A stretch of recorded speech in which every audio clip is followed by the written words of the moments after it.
ಎಲ್ಲ ಧ್ಯಾನ ಬಂಧುಗಳಿಗೆ ಆತ್ಮ ಬಂಧುಗಳಿಗೆ ಅನಂತ ಕೋಟಿ ಕೋಟಿ ಪ್ರಣಾಮಗಳು. ಇಂದಿನ ಧ್ಯಾನ ಸ್ವಾಧ್ಯಾಯ ಸತ್ಸಂಗ ಕಾರ್ಯಕ್ರಮಕ್ಕೆ ತಮಗೆಲ್ಲರಿಗೂ ತುಂಬು ಹೃದಯದ ಸ್ವಾಗತ. ಮೊಟ್ಟ ಮೊದಲಿಗೆ ನಮ್ಮೆಲ್ಲರ ಧ್ಯಾನ ಗುರುಗಳಾದ ಪರಮ ಪೂಜ್ಯರಾದ ಬ್ರಹ್ಮರ್ಷಿ ಪಿತಾಮಹ ಡಾಕ್ಟರ್ ಸುಭಾಷ್ ಪತ್ರಿಜಿಯವರ ಚರಣ ಕಮಲಗಳಿಗೆ ವಂದಿಸುತ್ತಾ, ಗುರುಮಾತಾ ಸ್ವರ್ಣಮಾಲಾ ಅಮ್ಮನವರ ಪಾದಕ ಮಲಗಳಿಗೆ ನಮಿಸುತ್ತಾ, ನಮ್ಮೆಲ್ಲರ ಚೈತನ್ಯ ಶಕ್ತಿಯಾಗಿರ್ತಕ್ಕಂಥ ಮಮತಾ ಬಾಬಾ ಅವರನ್ನ ಮಂದಿರದಲ್ಲಿ ಸ್ಮರಿಸುತ್ತಾ, ನನ್ನ ಗುರುಗಳಾದ ತಟ್ವಾಲಿ ಬಾಬಾ, ಬರ್ಫಾನಿ ಬಾಬಾ, ಮಹದಾನಂದ ಬಾಬಾಜಿಯವರನ್ನ ನನ್ನ ಹೃದಯ ಮಂದಿರದಲ್ಲಿ ಸ್ಮರಿಸುತ್ತಾ, ನಮ್ಮ ಮಾರ್ಗದರ್ಶಕ ಗುರುಗಳಾದ ಡಾಕ್ಟರ್ ಜೀವಂದ್ರ ತಪಸ್ಸರ್ ಅವರಿಗೆ ವಂದಿಸುತ್ತಾ, ಅಯ್ಯಪ್ಪ ಪಿಂಡಿ ಸರ್ ಅವರಿಗೆ ವಂದಿಸುತ್ತಾ, ಎಲ್ಲ ಆಸ್ಟ್ರಲ್ ಮಾಸ್ಟರ್ಸ್ ಗಳಿಗೆ, ಪಿರಾಮಿಡ್ ಮಾಸ್ಟರ್ಸ್ ಗಳಿಗೆ ವಂದಿಸುತ್ತಾ, ಸೀತಾ ಮಾತೆ, ಯಶೋಧರ ಮಾತೆ, ವಸುಂಧರ ಮಾತೆಯರಿಗೆ ವಂದಿಸುತ್ತಾ, ಅವರೆಲ್ಲರ ಚೈತನ್ಯ ಶಕ್ತಿಯೊಂದಿಗೆ ನಮ್ಮ ಚೈತನ್ಯ ಶಕ್ತಿಯನ್ನು ಅನುಸಂಧಾನಗೊಳಿಸುತ್ತಾ ನಾವು ಮುಂದಿನ ಸ್ವಾಧ್ಯಾಯವನ್ನ ಆರಂಭಿಸೋಣ. ಮಾಸ್ಟರ್ಸ್, ಸ್ವಾಧ್ಯಾಯಕ್ಕಾಗಿ ನಾವು ಸರೋಜಿನಿ ಮೇಡಮ್ ಅವರನ್ನ ಇನ್ವೈಟ್ ಮಾಡ್ತಾ ಇದ್ದೀವಿ. ಮೇಡಮ್ ಅವರು ಪ್ರಾಣಶಕ್ತಿ ಅಂತಕ್ಕಂಥ ಪುಸ್ತಕವನ್ನ ಕುರಿತು ತುಂಬಾ ಅದ್ಭುತವಾಗಿರ್ತಕ್ಕಂಥ ಒಂದು ಸ್ವಾಧ್ಯಾಯವನ್ನು ಮಾಡ್ತಾ ಇದ್ದಾರೆ. Welcome you madam, over to you madam. ನಮಸ್ಕಾರ ಮೇಡಮ್. ನಮಸ್ಕಾರ ಮೇಡಮ್. Thank you madam. ಶುರು ಮಾಡಿ. ಮೊದಲಿಗೆ ಬ್ರಹ್ಮರ್ಷಿ ಪಿತಾಮಹ ಪತ್ರಿಜಿ ಅವರಿಗೆ ಪ್ರಣಾಮಗಳನ್ನ ಸಲ್ಲಿಸುತ್ತಾ, ಹಾಗೂ ಸ್ವರ್ಣಮಾಲಾ ಅಮ್ಮನವರಿಗೂ ಕೂಡ ಕೋಟಿ ಕೋಟಿ ಪ್ರಣಾಮಗಳನ್ನ ಸಲ್ಲಿಸುತ್ತಾ, ಎಲ್ಲ ಅಸ್ಟ್ರಲ್ ಮಾಸ್ಟರ್ಸ್ ಗಳಿಗೂ ಕೂಡ ಪ್ರಣಾಮಗಳನ್ನ ಸಲ್ಲಿಸುತ್ತಾ, ಜೊತೆಗೆ ನನ್ನ ಧ್ಯಾನ ಗುರುಗಳಾದ ಕೆತಪ್ಪ ಗುರುಗಳಿಗೂ ಹಾಗೂ ನನ್ನ ಎಲ್ಲ ವಸುಂಧರಾ ವಾರಿಯರ್ ಸಹೋದರಿಗೂ ನನ್ನ ಪ್ರಣಾಮಗಳನ್ನ ಸಲ್ಲಿಸುತ್ತಾ ಇವತ್ತಿನ ಸ್ವಾಧ್ಯಾಯವನ್ನ ಪ್ರಾರಂಭಿಸೋಣ. ಇವತ್ತಿನ ಸ್ವಾಧ್ಯಾಯಕ್ಕಾಗಿ ಆಯ್ದುಕೊಂಡಂತ ಒಂದು ಪುಸ್ತಕ ಪ್ರಾಣಶಕ್ತಿ, ಟಾರ್ಕಮ್ ಸರಾಯ್ಡೈರವರ ಒಂದು ಪ್ರಾಣಶಕ್ತಿಯ ಪುಸ್ತಕದ ಒಂದು 4ನೇ ಅಧ್ಯಾಯದಲ್ಲಿ ನಾವು ಇದ್ದೇವೆ. ಈ ಪ್ರಾಣಶಕ್ತಿ, ಈ ಅಂತರಿಕ್ಷದ ಸುಳಿಗಳು ಅಂತಕ್ಕಂಥ ಒಂದು 4ನೇ ಅಧ್ಯಾಯದಲ್ಲಿ ನಾವು ಅಧ್ಯಯನವನ್ನ ಮಾಡ್ತಾ ಇದ್ದೇವೆ. ಅಂತರಿಕ್ಷದಲ್ಲಿಯೂ ಕೂಡ ಪ್ರಾಣಶಕ್ತಿ ಯಾವ ರೀತಿ ಸುಳಿಗಳಾಗಿ ನಿಂತ್ಕೊಳ್ಳುತ್ತೆ, ಯಾವ ರೀತಿ ಮೇಘದ ರೂಪದಲ್ಲಿ ಉಳಿಯುತ್ತೆ ಅಂತಕ್ಕಂಥದ್ದನ್ನ ನಾವು ನೋಡ್ತಾ ಇದ್ದೀವಿ. ಕಾಡ್ಗಿಚ್ಚು ಅಂತಕ್ಕಂಥದ್ದು ಯಾವ ರೀತಿ ಹುಟ್ಟತ್ತೆ ಅಂತಕ್ಕಂಥದ್ದನ್ನ ಇಲ್ಲಿ ನಾವು ನೋಡ್ತಾ ಇದ್ದೀವಿ. ಮುಂದಿನ ಒಂದು ಅಧ್ಯಯನಕ್ಕಾಗಿ ಆದುದರಿಂದಲೇ ಮಹಾತ್ಮರ ಶಿಷ್ಯರು ಮತ್ತಷ್ಟು ಅಧಿಕ ವಿಶ್ವಾಗ್ನಿಯಿಂದ ಪ್ರಾಣಶಕ್ತಿಯಿಂದ ತುಂಬುತ್ತಿರುವಾಗ, ಆ ಪ್ರಾಣಶಕ್ತಿಯನ್ನು ವಿಶ್ವಾಗ್ನಿಯನ್ನು ಉಪಯೋಗಿಸಿಕೊಳ್ಳುತ್ತಿರುವಾಗ ಅವರು ಬಹಳಷ್ಟು ಜಾಗರೂಕತೆಯಿಂದ ಇರಬೇಕು ಎಂಬುದ ಎಚ್ಚರಿಕೆಯ ಅವರಿಗೆ ನೀಡಲಾಗಿರುತ್ತದೆ. ನೋಡ್ರಿ, ಯಾವಾಗಲೂ ಮಹಾತ್ಮರ ಶಿಷ್ಯರುಗಳು ಪ್ರಾಣಶಕ್ತಿಯನ್ನ ಹೊಂದುವಾಗ, ವಿಶ್ವಾಗ್ನಿಯನ್ನ ಹೊಂದುವಾಗ ಬಹಳಷ್ಟು ಎಚ್ಚರಿಕೆಯಿಂದ ವಿಶ್ವಾಗ್ನಿಯನ್ನ ಹೊಂದಬೇಕು, ಜೊತೆಗೆ ಅದನ್ನು ಬಳಸಬೇಕು ಅಂತಕ್ಕಂಥ ಎಚ್ಚರಿಕೆಯನ್ನ ಅವರಿಗೆ ನೀಡಲಾಗಿರುತ್ತದೆ. ಏಕೆಂದ್ರೆ ಇದು ಯಾವ ಸಂದರ್ಭದಲ್ಲಿ ಸ್ವಲ್ಪ ತಪ್ಪುಗಳು ಆದಾಗ ಕೂಡ ಈ ಒಂದು ವಿಶ್ವಾಗ್ನಿ ಅಂತಕ್ಕಂಥದ್ದು ಏನಾಗಬಹುದು, ಕೆಟ್ಟ ಶಕ್ತಿಗಳಲ್ಲಿ ಬಳಕೆಯಾಗಿ ಅದು ಕಾಡ್ಗಿಚ್ಚಿನಂತೆ ಪರಿಣಾಮವಾಗಬಹುದು. ಅದಕ್ಕಾಗಿ ಅದನ್ನ ಬಹಳಷ್ಟು ಜಾಗರೂಕತೆಯಿಂದ ಏನ್ ಮಾಡ್ಬೇಕಾಗ್ತದ, ಬಳಸ್ಬೇಕಾಗ್ತದ ಮತ್ತು ಹೊಂದಿದ್ದನ್ನ ಬಳಸ್ಬೇಕಾಗ್ತದ ಅಂತಕ್ಕಂಥದ್ದನ್ನ ಇಲ್ಲೇ ಹೇಳ್ತಾ ಇದ್ದಾರೆ. ನಿರಂತರವೂ ಆ ಶಿಷ್ಯರು ಆ ಅಗ್ನಿಯನ್ನು ಉಪಯೋಗಿಸಿಕೊಳ್ಳದೆ ಇದ್ದರೆ, ಯಾವ ಕೆಲಸವನ್ನು ಮಾಡದೆ ನಿಶ್ಶಬ್ದದಿಂದ ಕುಳಿತಿರುವಾಗ ಆ ವಿಶ್ವಾಗ್ನಿಗಳೇ, ಆ ಪ್ರಾಣಿ ಶಕ್ತಿಗಳೇ ಉಪದ್ರವಗಳನ್ನು ಸೃಷ್ಟಿಸಬಹುದು. ನಾವು ಕೇವಲ ಯಾವುದೇ ಒಂದು ಧ್ಯಾನ ಪ್ರಚಾರ ಮಾಡದೆ, ಧ್ಯಾನವನ್ನ ಕಲಿಸ್ತಕ್ಕಂಥ ಯಾವುದೇ ಕ್ರಿಯೆ ಮಾಡದೆ, ಅಥವಾ ಸ್ವಾಧ್ಯಾಯಗಳನ್ನ ಮಾಡದೆ, ಅಥವಾ ಬೋಧನೆಗಳನ್ನ ಮಾಡದೆ, ಕೇವಲ ಪ್ರಾಣಶಕ್ತಿಯನ್ನ ಸಂಗ್ರಹ ಮಾಡ್ತಾ ಇಟ್ಕೊಳ್ತಾ ಹೋದ್ರೆ ಅದು ಒಂದ್ ದಿವಸ ಆಟೋಮೆಟಿಕ್ ಆಗಿ ಉಪದ್ರವಗಳನ್ನ ಸೃಷ್ಟಿಸ್ತಕ್ಕಂಥದ್ದನ್ನ ನಾವು ಕಾಣಬಹುದು. ಅದಕ್ಕಾಗಿ ಯಾವಾಗಲೂ ಕೂಡ ನಾವು ಹೊಂದಿದಂತಹ ಪ್ರಾಣಶಕ್ತಿಯನ್ನ ಇನ್ನೊಬ್ಬರಿಗೆ ಹಂಚಬೇಕು, ಜೊತೆಗೆ ಅದನ್ನ ಅಧ್ಯಾತ್ಮದ ಹಾದಿಯಲ್ಲಿ ಬಳಸ್ತಾ ಇದ್ರೆ ಉಳಿತು ಅಂತಕ್ಕಂಥದ್ದನ್ನ ಇಲ್ಲಿ ಹೇಳ್ತಾ ಇದ್ದಾರೆ. ಅತಿ ಹೆಚ್ಚಿನ ಸಂದರ್ಭಗಳಲ್ಲಿ ಬೌದ್ಧಿಕ ಸಂಸ್ಕಾರದಲ್ಲಿ ಒಳಗಿರುವ ಹೊರಗಿನ ವ್ಯಕ್ತಿಗಿಂತ ಒಳಗಿನ ವ್ಯಕ್ತಿಗೆ ಆ ವಿಶ್ವಾಗ್ನಿಯನ್ನು ಸಕ್ರಮವಾಗಿ ಹೇಗೆ ಉಪಯೋಗಿಸಿಕೊಳ್ಳಬೇಕೆಂದು ತಿಳಿದಿರುತ್ತದೆ. ನೋಡ್ರಿ, ಇಲ್ಲಿ ಬೌದ್ಧಿಕವಾದಂತ ಒಂದು ಲೈನ್ ನಲ್ಲಿ ನಾವು ಹೋದಾಗ, ಬೌದ್ಧಿಕವಾಗಿ ಪಳಗಿರುವ ಒಬ್ಬ ವ್ಯಕ್ತಿಯನ್ನು ನೋಡಿದಾಗ ಹೊರಗಿನ ವ್ಯಕ್ತಿಗಿಂತ ಒಳಗಿನ ವ್ಯಕ್ತಿಗೆ, ಅಂದ್ರೆ ಹೊರಗಿನ ಆತ್ಮಕ್ಕಿಂತ ಒಳಗಿನ ಆತ್ಮಕ್ಕೆ, ಈ ಒಂದು ಸೂಕ್ಷ್ಮ ಆತ್ಮಕ್ಕೆ ಈ ವಿಶ್ವಾಗ್ನಿಯನ್ನ, ಒಂದು ಕ್ಷೇತ್ರಾಗ್ನಿಯನ್ನ ಯಾವ ರೀತಿ ಸಕ್ರಮವಾಗಿ ಬಳಸಬೇಕು ಅಂತಕ್ಕಂಥ ನಾಲೆಜ್ ಇರ್ತದ. ಶರೀರಕ್ಕಿಂತಲೂ ಆತ್ಮಕ್ಕೆ ಇದರ ಅರಿವು ತುಂಬಾ ಇರ್ತದ ಅಂತಕ್ಕಂಥದ್ದನ್ನ ಇಲ್ಲೇ ನೋಡ್ಬೋದು. ಇದರಿಂದಾಗಿ ಬಹಳಷ್ಟು ಅನುಭವಗಳನ್ನು ಹೊಂದಿರುವ ಗುರುಗಳು ತಮ್ಮ ಭೌತಿಕ ಕರ್ಮಗಳಿಗಿಂತಲೂ ತಮ್ಮ ಹೆಚ್ಚಾಗಿ ಮೌನದಿಂದಲೇ ಬಹಳಷ್ಟು ದೊಡ್ಡ ಉದ್ಯಮಗಳನ್ನು ಸೃಷ್ಟಿಸುತ್ತಾರೆ. ಆದ್ದರಿಂದ ಜ್ಞಾನಿಗಳು, ಧ್ಯಾನಿಗಳು, ಸಾಧಕರು ಮೌನದಿಂದಲೇ ಹೆಚ್ಚಿನ ಸಾಧನೆಯನ್ನ ಮಾಡ್ತಾರ. ಮಾತಿನಗಿಂತಲೂ ಮೌನದಿಂದಲೇ ಅವರು ಹೆಚ್ಚಿನ ಒಂದು ಸಾಧನೆಯನ್ನ ವಿಶ್ವಾಗ್ನಿ ಕ್ಷೇತ್ರದಲ್ಲಿ ಮಾಡ್ತಾ ಇರ್ತಾರ ಅಂತಕ್ಕಂಥದ್ದನ್ನ ನಾವು ಇಲ್ಲಿ ನೋಡಬಹುದು. ಆ ಮನುಷ್ಯನ ಮೂಲಕ ಆ ವಿಶ್ವಾಗ್ನಿ ಪ್ರಾಣಶಕ್ತಿಗಳು ಕೆಲಸ ಮಾಡುತ್ತಲೇ ಇರುತ್ತವೆ. ಪ್ರಾಣಶಕ್ತಿ ಬಾಹ್ಯ ಪ್ರಪಂಚಕ್ಕೆ ಕರ್ಮಗಳಲ್ಲಿ ಸಚೇತನವಾಗಿ ಇರುವುದರ ಜೊತೆಗೆ ಅಂತಃ ಪ್ರಪಂಚದಲ್ಲಿಯೂ ಸಹ ಬಹಳ ಸಚೇತನವಾಗಿ ಇರುತ್ತಾ ಆತ್ಮಶಕ್ತಿಗಳು ಒಂದೊಂದಾಗಿ ಪ್ರಕಟವಾಗಲು ಸಹಕರಿಸುತ್ತದೆ.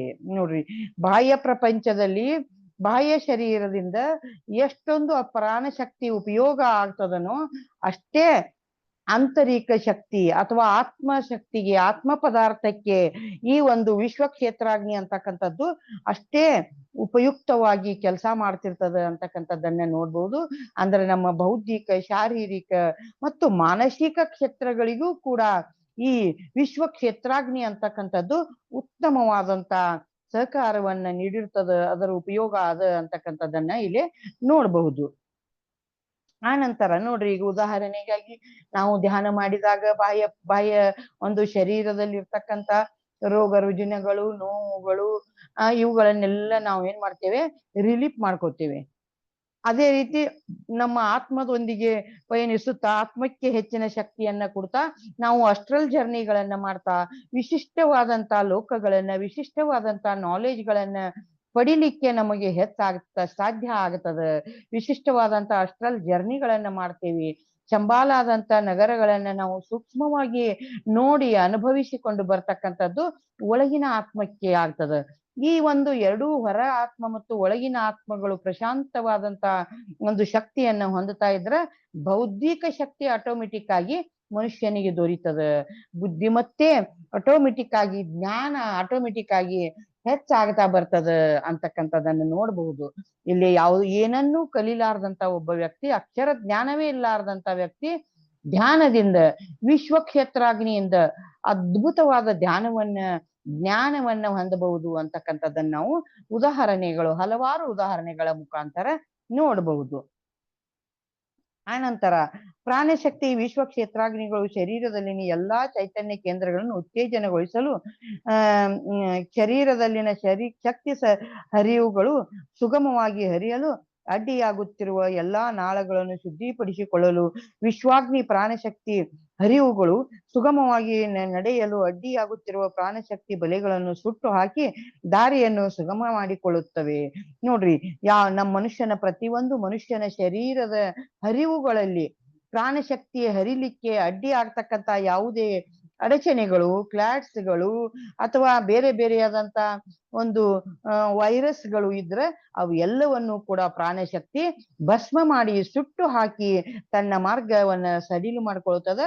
ಮತ್ತು ಆ ಧ್ಯಾನವನ್ನ ಮಾಡ್ತಕ್ಕಂಥ ಅಥವಾ ವಿಶ್ವಕ್ಷೇತ್ರಾಗ್ನಿಯನ್ನ ವಿಪುಲವಾಗಿ ಹೊಂದಿರತಕ್ಕಂಥ ವ್ಯಕ್ತಿಯ ದೇಹದ ಪ್ರತಿಯೊಂದು ನರನಾಡಿಗಳು ಕೂಡ ಏನಾಗ್ತವ, ಇಲ್ಲಿ ಸಡಿಲವಾಗಿ ಎಲ್ಲ ನರನಾಡಿಗಳು ಕೂಡ ಸುಲಭವಾಗಿ ಚೈತನ್ಯವನ್ನು ಹೊಂದುತ್ತಾವ, ಸ್ವಚ್ಛಗೊಳ್ತಾವ ಅಂತಕ್ಕಂಥದ್ದನ್ನ ನಾವಿಲ್ಲಿ ನೋಡಬಹುದು. ಆ ನಂತರ ಅನಾಹತ ಚೈತನ್ಯ ಕೇಂದ್ರದಿಂದ ಮೇಲಿರುವ ವಿಶುದ್ಧಿ ಆಜ್ಞಾ ಸಹಸ್ರಾರ ಚಕ್ರಗಳಿಗೆ ಪ್ರಾಣಶಕ್ತಿಯನ್ನು ಕ್ರಮೇಣ ಪಸರಿಸುವಂತೆ ಮಾಡಲು ಸಹಕರಿಸುತ್ತಿರುತ್ತದೆ. ನೋಡ್ರಿ, ಯಾವಾಗಲೂ ಪ್ರಾಣಶಕ್ತಿ ಬಲೆಗಳು ಈ ಎಲ್ಲ ತೊಂದರೆಗಳನ್ನ ಸುಟ್ಟು ಹಾಕಿ ಸುಗಮವಾದ ಮಾರ್ಗವನ್ನ ಮಾಡ್ಕೊಂಡು ಮೇಲೆ ಬರ್ತಕ್ಕಂಥ ಅನಾಹತ ಚೈತನ್ಯ ಶಕ್ತಿಯ ಒಂದು ಕೇಂದ್ರಗಳಿಗೆ ಅನಾಹತ ಚಕ್ರ, ಸಹಸ್ರಾರ ಚಕ್ರ, ವಿಶುದ್ಧಿ ಚಕ್ರದಿಂದ ಹಿಡಿದು ಅನಾಹತ ಚಕ್ರ ಮತ್ತು ಸಹಸ್ರಾರ ಚಕ್ರದವರೆಗೆ ಸುಗಮವಾಗಿ ಪ್ರಾಣಶಕ್ತಿ ಒಳಗೆ ಬರ್ಲಿಕ್ಕೆ ಮಾರ್ಗವನ್ನ ಶುದ್ಧಿ ಮಾಡಿ ಕೊಡ್ತದೆ ಅಂತಕ್ಕಂಥದ್ದನ್ನ ಇಲ್ಲಿ ನೋಡ್ಬಹುದು. ಅನಂತರ ಆ ಪ್ರಾಣಶಕ್ತಿ ವಿಶ್ವಾಗ್ನಿಗಳೇ ಮಾನವನು ತನ್ನ ತೇಜಸ್ಸು ವಜಸ್ಸುಗಳನ್ನು ಅಭಿವೃದ್ಧಿಪಡಿಸಿಕೊಂಡು ಶಾಂತಿ ಶರೀರವನ್ನು ಪಕ್ವಗೊಳಿಸಿಕೊಂಡು ಉತ್ತಮ ಆಯಾಮಗಳೊಂದಿಗೆ ಅನುಸಂಧಾನವಾಗಲು ಸಹಕರಿಸುತ್ತದೆ. ಈ ಒಂದು ಪ್ರಾಣಶಕ್ತಿ, ಇಷ್ಟೊಂದು ಪರಿಶುದ್ಧವಾದ ಪ್ರಾಣಶಕ್ತಿ ಮನುಷ್ಯನ ಒಂದು ಮೂರೂ ಶರೀರಗಳಲ್ಲಿ ಪ್ರವೇಶಿಸಿದಾಗ ಮನುಷ್ಯನ ಓಜಸ್ಸು ತೇಜಸ್ಸುಗಳು ಅಭಿವೃದ್ಧಿಗೊಳ್ತಾವ, ಮನುಷ್ಯನ ಆತ್ಮಶಕ್ತಿ ಬಲಗೊಳ್ತದ ಅಂತಕ್ಕಂಥದ್ದನ್ನ ನಾವು ಇಲ್ಲಿ ನೋಡಬಹುದು. ಆ ಪ್ರಾಣಶಕ್ತಿ ವಿಶ್ವಾಗ್ನಿಗಳಿಂದ ಇತರರ ದೇಹಗಳಲ್ಲಿರುವ ಚೈತನ್ಯ ಕೇಂದ್ರಗಳನ್ನು, ಗ್ರಂಥಿಗಳನ್ನು, ಅವಯವಗಳನ್ನು ಸರಿಯಾಗಿ ಕಾರ್ಯನಿರ್ವಹಿಸುವಂತೆ ಮಾಡಲು ಸಹಾಯಕವಾಗುತ್ತದೆ. ನೋಡ್ರಿ, ಇಂಥ ಒಂದು ಪ್ರಾಣಶಕ್ತಿ ತನ್ನ ಜೊತೆಗಿರುವ ಇತರರ ಒಂದು ರೋಗಗಳನ್ನ, ರುಜಿನಗಳನ್ನ ಅಥವಾ ಇತರರ ಒಂದು ದೇಹದಲ್ಲಿರುವ ಅತಿ ಒಂದು ಕಡಿಮೆ ಚೈತನ್ಯದ ಕೇಂದ್ರಗಳನ್ನ, ವಿಶಿಷ್ಟವಾದಂತ ಗ್ರಂಥಿಗಳನ್ನ ಚೈತನ್ಯಗೊಳಿಸ್ತಕ್ಕಂತ ಒಂದು ಶಕ್ತಿ ಅಂಥ ಮಾಸ್ಟರ್ಸ್ ಇರ್ತದೆ. ಕೇವಲ ಒಬ್ಬ ವ್ಯಕ್ತಿಯ ಸ್ಪರ್ಶ ಮಾತ್ರದಿಂದಲೇ ಆ ವ್ಯಕ್ತಿಯನ್ನ ಹೀಲ್ ಮಾಡಬಹುದು ಅಂತಕ್ಕಂಥದ್ದನ್ನ ನಾವಿಲ್ಲಿ ನೋಡ್ಬಹುದು. ಸ್ಪರ್ಶ ಮಾಡದೆ ಕೇವಲ ಆ ವ್ಯಕ್ತಿಯ ಅಷ್ಟ್ರಲ್ಲಾಗಿ ಆ ಆತ್ಮವನ್ನ ನಾವು ಆವಾಹನ ಮಾಡಿ ಆ ಆತ್ಮಕ್ಕೆ ಶಕ್ತಿ ಕೊಟ್ಟಂತೆ ಆದ್ರೆ ಆ ಆತ್ಮದಲ್ಲಿ ಇರ್ತಕ್ಕಂಥ ಆ ವ್ಯಕ್ತಿಯ ದೇಹದಲ್ಲಿ ಇರ್ತಕ್ಕಂಥ ಒಂದು ರೋಗ ರುಜಿನಗಳು ಅಥವಾ ಬೇರೆ ಬೇರೆ ವ್ಯಾಧಿಗಳು, ಗ್ರಂಥಿಗಳು ಎಲ್ಲವೂ ಏನಾಗ್ಬಹುದು, ಹಾಳಾಗಿ ಹೋಗ್ಬಹುದು ಅಂತಕ್ಕಂಥದ್ದನ್ನ, ಕಡಿಮೆ ಆಗ್ಬಹುದು ಅಂತಕ್ಕಂಥದ್ದನ್ನ ಇಲ್ಲಿ ಹೇಳ್ತಾ ಇದ್ದಾರೆ. ಆದರೆ ಇದು ಬಹಳ ಕ್ಲಿಷ್ಟಕರವಾದ ವ್ಯವಹಾರ. ಸರಿಯಾದ ಪ್ರಮಾಣವನ್ನು ಮೀರಿ ವಿಶ್ವಾಗ್ನಿ ಪ್ರಸಾರಗಳು ಆ ಮನುಷ್ಯರಲ್ಲಿ ವಿವೇಕವನ್ನು ಸೃಷ್ಟಿಸುವ ಬದಲಾಗಿ ವಿನಾಶವನ್ನೇ ಸೃಷ್ಟಿಸಬಹುದು. ನೋಡ್ರಿ, ಆದ್ರೆ ಈ ಒಂದು ಹೀಲಿಂಗ್ ಮಾಡ್ತಕ್ಕಂಥದ್ದನ್ನ ಅಥವಾ ಒಬ್ಬ ವ್ಯಕ್ತಿಯ ಮೇಲೆ ಪರಿಣಾಮ ಮಾಡ್ತಕ್ಕಂಥದ್ದನ್ನ, ಒಬ್ಬ ವ್ಯಕ್ತಿಯನ್ನ ಸ್ಪರ್ಶಿಸಿ ಆತನನ್ನ ಗುಣಪಡಿಸ್ತಕ್ಕಂಥದ್ದನ್ನ, ಇಂಥ ಪ್ರಕ್ರಿಯೆ ಮಾಡುವಾಗ ನಾವು ಬಹಳಷ್ಟು ಎಚ್ಚರಿಕೆಯಿಂದ ಮಾಡ್ಬೇಕಾಗ್ತದೆ. ಯಾಕಂದ್ರೆ ಒಂದೊಂದ್ ಸಾರಿ ಇಂಥ ಒಂದು ಪ್ರಕ್ರಿಯೆ ನಡೆಯುವಾಗ ಇಲ್ಲಿ ಏನಾಗ್ತದ, ಆ ವ್ಯಕ್ತಿಯ ಒಂದು ಚೈತನ್ಯ ವಿನಾಶಕ್ಕೆ ಬಳಕೆ ಆಗ್ಬಹುದು. ಯಾರು ಇದನ್ನ ಇಂಥ ಒಂದು ಕಾರ್ಯಗಳನ್ನ ಮಾಡ್ತಿರ್ತಾರಲ್ಲ ಅವರ ವಿನಾಶವನ್ನೇ ಮಾಡಬಹುದು ಅಂತಕ್ಕಂಥದ್ದನ್ನ. ಅದಕ್ಕಾಗಿ ಪತ್ರಿಜಿ ಗುರುಗಳು ಹೇಳ್ತಾರ, ಯಾರಿಗೂ ಕೂಡ ನೀವು ಹೀಲಿಂಗ್ ಮಾಡ್ತಕ್ಕಂಥ ಕಾರ್ಯವನ್ನ ಮಾಡ್ತಕ್ಕದಲ್ಲ ಅಂತಕ್ಕಂಥದ್ದನ್ನು ಕೂಡ ಮಾಸ್ಟರ್ಸ್ ಹೇಳಿದ್ದಾರೆ. ನಿಮ್ಗೆ ಎಷ್ಟೇ ಶಕ್ತಿ ಇದ್ರೂ ನೀವು ಹೀಲಿಂಗ್ ಮಾಡೋ ಸಂದರ್ಭದಲ್ಲಿ ಸ್ವಲ್ಪ ಎಚ್ಚರಿಕೆ ತಪ್ಪಿದ್ಯಾ ಆದ್ರೆ ಅದು ಸೂಕ್ಷ್ಮ ಆತ್ಮಗಳ ಮೇಲೆ, ಚೈತನ್ಯದ ಮೇಲೆ ಪ್ರಭಾವ ಬೀರಿ ಆ ಸಂದರ್ಭದಲ್ಲಿ ನೀವೇ ಪ್ರಾಣಾಗ್ನಿಯನ್ನ ಏನ್ ಮಾಡ್ಬೋದು, ಉರಿದು ಹಾಳು ಮಾಡ್ಕೊಂಡು ನೀವು ಊತಗಳನ್ನ ಅಥವಾ ದೇಹಕ್ಕೆ ವಿಶಿಷ್ಟವಾದಂತ ರೋಗಗಳನ್ನ ತಂದ್ಕೊಳ್ತಕ್ಕಂಥದ್ದು ಆಗಬಹುದು. ಆದ್ದರಿಂದ ನೀವು ಹೀಲಿಂಗ್ ಮಾಡ್ತಕ್ಕಂಥ ಅಥವಾ ಇನ್ನೊಬ್ಬರಿಗೆ ಶಕ್ತಿಯನ್ನ ಕೊಟ್ಟು ಅವರನ್ನ ಉದ್ಧರಿಸ್ತಕ್ಕಂಥ ಕೆಲಸವನ್ನ ಮಾಡಬೇಡಿ. ಹೊರತಾಗಿ ಅವರಿಗೆ ಧ್ಯಾನವನ್ನ ಮಾಡಿ, ಅವರೇ ವಿಶ್ವಶಕ್ತರಾಜ್ಞೆಯನ್ನ ಹೊಂದಿ, ಅವರೇ ತಮ್ಮ ಪರಿಶುದ್ಧಿಯನ್ನ ಮಾಡ್ಕೊಳ್ತಕ್ಕಂಥ ಮಾರ್ಗದರ್ಶನ ಮಾತ್ರ ಮಾಡ್ರಿ ಅಂತಕ್ಕಂಥದ್ದನ್ನ ಹೇಳ್ತಾ ಇದ್ದಾರೆ. ಪ್ರಾಣಶಕ್ತಿ ವಿಶ್ವಾಗ್ನಿಗಳ ಪ್ರಭಾವವು ಕೇವಲ ಕೆಲವು ಪ್ರಾಂತ್ಯಗಳಿಗೆ ಮಾತ್ರವೇ ಪರಿಣಿತವಾಗಿರುತ್ತದೆ ಎಂದು ಎಲ್ಲರೂ ಭಾವಿಸುತ್ತಿರಬಹುದು. ಆದರೆ ಅದು ನಿಜವಲ್ಲ. ನ್ಯೂಯಾರ್ಕ್ ನಗರದಲ್ಲಿರುವ ಒಬ್ಬ ಯೋಗಿ ತನ್ನ ಪ್ರಾಣಶಕ್ತಿಯಿಂದ ವಿಶ್ವಾಗ್ನಿಯಿಂದ ಬೀಜಿಂಗ್ ನಗರದಲ್ಲಿರುವ ಒಬ್ಬ ವ್ಯಕ್ತಿಯ ಚೈತನ್ಯ ಕೇಂದ್ರಗಳನ್ನು ಉತ್ತೇಜನಗೊಳಿಸಬಹುದು. ಮನುಷ್ಯನಲ್ಲಿ ವಿಶ್ವಾಗ್ನಿ ತೀವ್ರತೆಯನ್ನು ಪಡೆದಾಗ ಒಂದು ಸಹಸ್ಪಂದನೆಯ ಶ್ರುತಿಯನ್ನು ಅವರು ತಂದುಕೊಂಡು ಪ್ರಾಣಶಕ್ತಿ ಪ್ರಸಾರ ಬಲೆಯನ್ನು ಸಿದ್ಧಪಡಿಸಲು ಸಾಧ್ಯವಾಗುತ್ತದೆ. ಪ್ರಾಣಶಕ್ತಿ ಪ್ರಸಾರವನ್ನು ಆ ಬಲೆಯ ಮೂಲಕ ಮಾಡಬಲ್ಲರು. ನೋಡ್ರಿ, ಇದು ನ್ಯೂಯಾರ್ಕ್ ನಗರದಲ್ಲಿ ಒಬ್ಬ ವ್ಯಕ್ತಿ ಪ್ರಾಣಶಕ್ತಿಯಿಂದ ವಿಶ್ವಾಗ್ನಿಯಿಂದ ಒಬ್ಬ ಇನ್ನೊಂದು ಕ್ಷೇತ್ರದ ಮೇಲೆ ಚೈತನ್ಯವನ್ನ ಬೀರಬಹುದು, ಇನ್ನೊಬ್ಬ ವ್ಯಕ್ತಿಯ ಮೇಲೆ ಚೈತನ್ಯವನ್ನ ಬೀರಬಹುದು, ಆ ವ್ಯಕ್ತಿಯಲ್ಲಿ ಉತ್ತಮ ತೇಜಸ್ಸನ್ನ ಉಂಟು ಮಾಡಬಹುದು ಅಂತಕ್ಕಂಥದ್ದನ್ನ ಒಂದು ಪ್ರಾಕ್ಟಿಕಲ್ ಆದಂತ ಒಂದು ನಾಲೆಜ್ ಮುಖಾಂತರ ವ್ಯಕ್ತಪಡಿಸಿದ್ದನ್ನ ನಾವಿಲ್ಲಿ ನೋಡಬಹುದು. ಆ ಪ್ರಾಣಶಕ್ತಿ ಬಲೆಯೊಂದಿಗೆ ಸಂಪರ್ಕಕ್ಕೆ ಬರುವ ಬಿಂದು ಸ್ಥಾನಗಳು ಅನೇಕ ಜನರಲ್ಲಿ ಬಹಳಷ್ಟು ಅಗ್ನಿಗಳನ್ನು ಭುಗಿಲೆಬ್ಬಿಸುತ್ತದೆ. ನೋಡ್ರಿ, ಕೆಲವೊಂದು ವ್ಯಕ್ತಿಯ ಕೆಲವೊಂದು ಸ್ಥಳಗಳಲ್ಲಿ, ಅಂಗೈನಲ್ಲಿರ್ತಕ್ಕಂಥ ಕೆಲವೊಂದು ಸ್ಥಳಗಳು, ನೆತ್ತಿಯಲ್ಲಿರ್ತಕ್ಕಂಥ ಸಹಸ್ರಾರ ಚಕ್ರಗಳು, ಆಮೇಲೆ ಪಾದದಲ್ಲಿರ್ತಕ್ಕಂಥ ಕೆಲವೊಂದು ಕೇಂದ್ರಗಳು ಈ ಒಂದು ಶಕ್ತಿಯನ್ನ, ಪ್ರಾಣಶಕ್ತಿಯನ್ನ ಬಳಸ್ಕೊಳ್ಳಿಕ್ಕೆ ಬಹಳಷ್ಟು ಸೂಕ್ಷ್ಮವಾದಂತ ಅಕ್ಯುಪಂಕ್ಚರ್ ಪಾಯಿಂಟ್ಗಳಂತೆ ಕೆಲಸ ಮಾಡ್ತಾವ ಅಂತಕ್ಕಂಥದ್ದನ್ನ ನಾವು ನೋಡ್ಬಹುದು. ಆ ಬಲೆಯಿಂದ ಇನ್ನೂ ಒಂದು ಸಂಪರ್ಕ ಸಂಬಂಧವು ರಚನೆಯಾಗದೆ ಇದ್ದರೂ ಸೂಕ್ತ ಪ್ರಮಾಣದ ಅಯಸ್ಕಾಂತದಿಂದ ಪ್ರಾಣಾಗ್ನಿ ಸಂಗ್ರಹವಿರುತ್ತಾ ಆ ಬಲೆಯೊಂದಿಗೆ ಸಂಬಂಧಿಸಲಾಗುತ್ತಿರುವ ಮನುಷ್ಯರಲ್ಲಿಯೂ ಸಹ ಆ ಪ್ರಾಣಶಕ್ತಿ ಬಲೆಯಲ್ಲಿನ ಬಿಂದು ಸ್ಥಾನಗಳು ಪ್ರಾಣಾಗ್ನಿಗಳನ್ನು ಉತ್ತೇಜನಗೊಳಿಸುತ್ತವೆ ನೋಡ್ರಿ, ಒಬ್ಬ ವ್ಯಕ್ತಿ ಇನ್ನೊಬ್ಬ ವ್ಯಕ್ತಿಗೆ ಕೆಲವೊಂದು ಕೆಲವೊಂದು ದೇಹದಲ್ಲಿ ಕೆಲವೊಂದು ಭಾಗಗಳ ಒಂದು ಬಿಂದುಗಳಿಗೆ ಏನ್ ಮಾಡಬಹುದು, ಈ ಒಂದು ಶಕ್ತಿಯನ್ನ ಪಡ್ಕೊಳ್ಳಿಕ್ಕೆ ಆಜ್ಞಾಪಿಸಬಹುದು. ಆ ಒಂದು ಬಿಂದುಗಳ ಮೂಲಕ ಆ ವ್ಯಕ್ತಿ ವಿಶಿಷ್ಟವಾದಂತಹ ಪ್ರಾಣಾಗ್ನಿಯನ್ನ ತನ್ನದನ್ನಾಗಿ ಮಾಡ್ಕೊಳ್ತಕ್ಕಂಥದ್ದು ಮತ್ತು ತನ್ನ ಶರೀರದ ಒಂದು ವ್ಯಾಧಿಗಳನ್ನ ನಿವಾರಣೆ ಮಾಡ್ಕೊಳ್ತಕ್ಕಂಥದ್ದು, ಜ್ಞಾನವನ್ನು ಹೊಂದತಕ್ಕಂಥದ್ದನ್ನ ಮಾಡಬಹುದು ಅಂತ ಹೇಳ್ತಾ ಇದ್ದಾರೆ. ಅಂತಹ ವಿಸ್ತಾರವಾದ ಪ್ರಾಣಶಕ್ತಿ ಬಲೆಗಳು ಈ ಭೂಮಿಯ ಸುತ್ತಲೂ ಬಹಳಷ್ಟು ಇವೆ.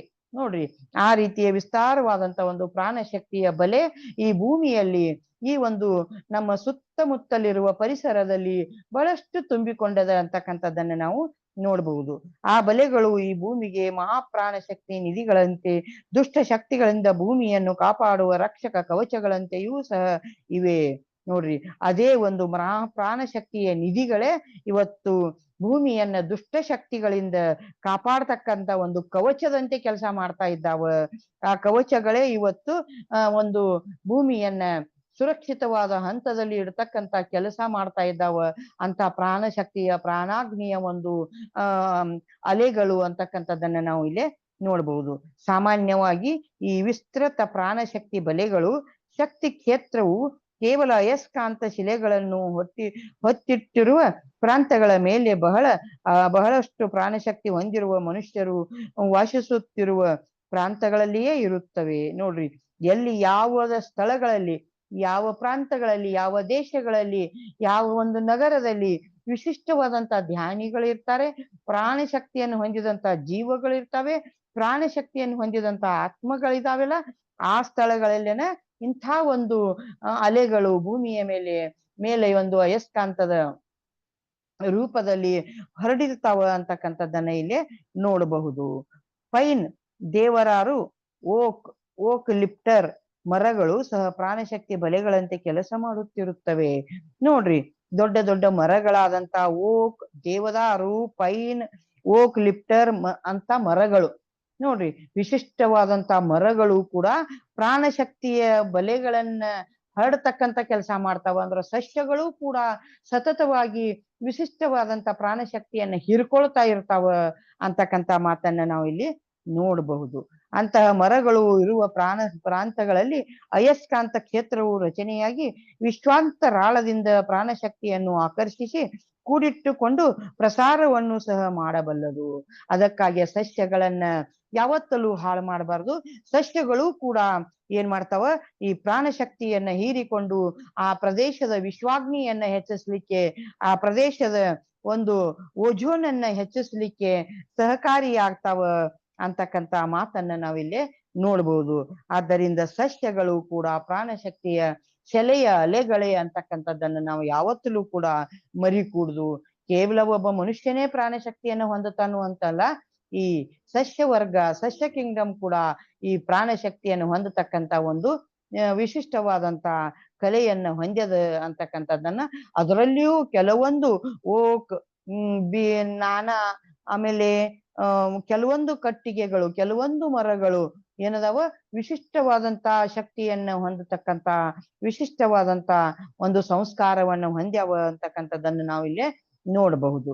ಆ ನಂತರ ಯಾವುದೋ ಒಂದು ದಿನ ಈ ಭೂಮಿಯ ಸುತ್ತಲೂ ಎಲ್ಲೆಲ್ಲಿ ಪ್ರಾಣಶಕ್ತಿ ಬಲೆಗಳು ಇದೆ ಎಂದು ಪ್ರಕಟಿಸುವ ನಕ್ಷೆಗಳನ್ನು ಸಹ ನಾವು ಸಿದ್ಧಪಡಿಸಿ ಕೊಳ್ಳಬಹುದು. ನೋಡ್ರಿ, ಮುಂದೆ ಒಂದು ದಿನ ನಾವು ಈ ಯಾವ ಪ್ರದೇಶದಲ್ಲಿ ಪ್ರಾಣಶಕ್ತಿ ತುಂಬ್ಯದ, ಯಾವ ಪ್ರದೇಶದಲ್ಲಿ ವಿಶ್ವಾಗ್ನಿ ಹರಡ್ಯದ, ಯಾವ ಪ್ರದೇಶದಲ್ಲಿ ವಿಶಿಷ್ಟವಾದಂತ ಕಾಂತಿಮಯವಾದಂತ ವಿಶ್ವ ಕ್ಷೇತ್ರಾಗ್ನಿಯ ಬಲೆಗಳು, ರಕ್ಷಕ ಕವಚಗಳು ಅದಾವ ಅನ್ನೋದನ್ನ ನಾವು ಮುಂದಿನ ದಿನಮಾನಗಳಲ್ಲಿ ನಕ್ಷೆಗಳಲ್ಲಿ ಸಿದ್ಧಪಡಿಸಿ ಕೂಡ ನೋಡಬಹುದು ಅಂತಕ್ಕಂಥದ್ದನ್ನ ಇಲ್ಲಿ ಹೇಳ್ತಾರ. ಅಂದ್ರೆ ಈಗ ನಮ್ ಕಣ್ಣಿಗೆ ಕಾಣೋದಿಲ್ಲ ಆರಾ ಅನ್ನೋದು ಎಲ್ಲಿದೆ ಅನ್ನೋದು, ಅದರ ಒಂದು ಕಾಲ ಬರುತ್ತೆ. ಅದಕ್ಕೆ ಆ ಸಂದರ್ಭದಲ್ಲಿ ಆ ಏರಿಯಾದಲ್ಲಿ ಇರ್ತಕ್ಕಂಥ, ಆ ಪರಿಸರದಲ್ಲಿ ಇರ್ತಕ್ಕಂಥ ಆರಾ ಅಂತಕ್ಕಂಥದ್ದು, ವಿಶ್ವ ಕ್ಷೇತ್ರಾಗ್ನಿ ಅಂತಕ್ಕಂಥದ್ದು ಎಷ್ಟು ಹರಡ್ಯದ ಅಂತಕ್ಕಂಥದ್ದನ್ನ ನಾವು ಸ್ಪಷ್ಟವಾಗಿ ನೋಡ್ತಕ್ಕಂಥ ಕಾಲ ಬಹಳಷ್ಟು ದೂರವಿಲ್ಲ ಅಂತಕ್ಕಂಥದ್ದನ್ನ ಇಲ್ಲಿ ವ್ಯಕ್ತಪಡಿಸ್ತಾರೆ. ಈ ರೀತಿ 5ನೆಯ ಒಂದು ಅಧ್ಯಾಯದಲ್ಲಿ ಏನು, ಅಂತರಿಕ್ಷದ ಸುಳಿಗಳು ಕೇವಲ ಭೂಮಿಯ ಮೇಲಷ್ಟೇ ಅಲ್ಲ, ಭೂಮಿಯ ಆಳದ ಒಳಗಷ್ಟೇ ಅಲ್ಲ, ಭೂಮಿಯ ಮೇಲ್ಗಡೆಯೂ ಅಂತರಿಕ್ಷದಲ್ಲಿಯೂ ಕೂಡ ವಿಶ್ವ ಪ್ರಾಣಾಗ್ನಿಯನ್ನು ಹೊಂದತಕ್ಕಂತ ಒಂದು ಶಕ್ತಿಯ ಕೇಂದ್ರಗಳು ಅದಾವ ಅಂತಕ್ಕಂಥದ್ದನ್ನು ನಾವು ಈ ಅಧ್ಯಯನದಲ್ಲಿ ನೋಡಿದ್ದೇವೆ. ಅದರ ನಂತರದ ಒಂದು 5ನೇ ಅಧ್ಯಾಯದಲ್ಲಿ 3 ಶಕ್ತಿಗಳು ಅಂತಕ್ಕಂಥ ವಿಷಯವನ್ನು ಹೇಳ್ತಾರೆ. 3 ಶಕ್ತಿಗಳು. ಹಂಗಾದ್ರೆ ಅವು ಯಾವ 3 ಶಕ್ತಿಗಳು? ಏಕಾಗ್ರತೆ, ಧ್ಯಾನ, ಚಿಂತನೆ. ಏಕಾಗ್ರತೆ, ಧ್ಯಾನ, ಚಿಂತನೆ. ಇವು 3 ವಿಶ್ವಾಗ್ನಿಯ ಪ್ರಾಣಶಕ್ತಿಗಳಿಂದ ಸಂಭವಿಸುತ್ತಿರುವ ಸಂಭವಗಳು ಯಾವ ವಿಷಯದ ಬಗ್ಗೆಯೂ ತಮ್ಮ ತಮ್ಮ ಮನಸ್ಸನ್ನು ಕೇಂದ್ರೀಕರಿಸಲಾಗದೆ, ಧ್ಯಾನ ಮಾಡಲಾಗದೆ, ಯಾವ ವಿಷಯದ ಬಗ್ಗೆಯೂ ಚಿಂತನೆ ಮಾಡಲಾಗದೆ ಇರುವವರು ತಮ್ಮ ಪ್ರಾಣಶಕ್ತಿ ಕ್ಷೀಣಿಸಿದೆ ಎಂಬ ವಿಷಯವನ್ನು ನಿರೂಪಿಸುತ್ತಾರೆ. ನೋಡ್ರಿ, ಯಾವಾಗ ಒಬ್ಬ ವ್ಯಕ್ತಿ ಚಿಂತನೆಯನ್ನ ಮಾಡ್ತಾ ಇರ್ತಾನೆ, ಏಕಾಗ್ರತೆಯಿಂದ ಇರ್ತಾನೆ ಮತ್ತು ಧ್ಯಾನಕ್ಕೆ ಒಳಗಾಗಿರ್ತಾನೆ, ಆತ ಆಟೋಮೆಟಿಕ್ ಆಗಿ ಪ್ರಾಣಶಕ್ತಿಯನ್ನ, ಧ್ಯಾನ ಶಕ್ತಿಯನ್ನ ಹೊಂದಿರ್ತಾನೆ. ಯಾವ ವ್ಯಕ್ತಿ ಈ 3 ಮಾರ್ಗಗಳನ್ನ, 3 ಶಕ್ತಿಗಳನ್ನ ತೊಡಗಿಸಿಕೊಳ್ಳೋದಿಲ್ಲಲ್ಲ, ಅಂಥ ವ್ಯಕ್ತಿ ತನ್ನ ಪ್ರಾಣಶಕ್ತಿಯನ್ನ ಹಾಳು ಮಾಡ್ಕೊಳ್ತಕ್ಕಂಥದ್ದು, ಕ್ಷೀಣಿಸ್ತಕ್ಕಂಥದ್ದನ್ನ ಅನುಭವಿಸ್ತಾ ಬರ್ತಾನೆ. ಯಾವಾಗ ಪ್ರಾಣಶಕ್ತಿ ಕ್ಷೀಣಿಸ್ತದಲ್ಲ, ಆವಾಗ ಆ ವ್ಯಕ್ತಿಯ ಒಂದು ಜೀವಿತವೂ ಕೂಡ ಕ್ಷೀಣಿಸ್ತಾ ಬರ್ತದೆ ಅಂತಕ್ಕಂಥದ್ದನ್ನ ನಾವಿಲ್ಲಿ ನೋಡಬಹುದು. ಒಂದು ವಿಷಯದ ಮೇಲೆ ಮನಸ್ಸನ್ನು ಕೇಂದ್ರೀಕರಿಸುವುದು, ಧ್ಯಾನ ಮಾಡುವುದು, ಚಿಂತನೆ ಮಾಡುವುದು ಧರ್ಮಕ್ಕೆ ಸಂಬಂಧಿಸಿರುವುದೋ ಅಥವಾ ಗುಪ್ತ ವಿದ್ಯೆಯೋ ಅಲ್ಲ.